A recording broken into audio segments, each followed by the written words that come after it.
نااہل لوگوں کے ہاتھ حکومت کے معاملات چلے جائیں گے تو آپ قیامت کا انتظار کرو۔ ایک بار آپ صلی اللہ علیہ وآلہ وسلم ایک مجلس میں بیٹھے لوگوں سے باتیں کر رہے تھے، اتنے میں ایک دیہاتی شخص آپ صلی اللہ علیہ وآلہ وسلم کے پاس آیا اور پوچھنے لگا، یا رسول اللہ قیامت کب آئے گی؟ تو آپ صلی اللہ علیہ وآلہ وسلم اپنے گفتگو میں مصروف رہے۔ راوی کہتے ہیں کہ بعض لوگ جو مجلس میں تھے وہ کہنے لگے کہ آپ صلی اللہ علیہ وآلہ وسلم نے دیہاتی کی بات سنی لیکن پسند نہیں کی، اور بعض کہنے لگے کہ نہیں، آپ صلی اللہ علیہ وآلہ وسلم نے اس کی بات سنی ہی نہیں۔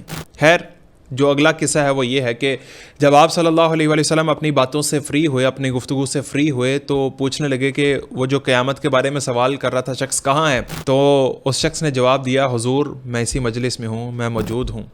تو آپ صلی اللہ علیہ وآلہ وسلم نے فرمایا، جب امانت یعنی ایمانداری دنیا سے اٹھ جائے گی تو قیامت قائم ہونے کا انتظار کرو۔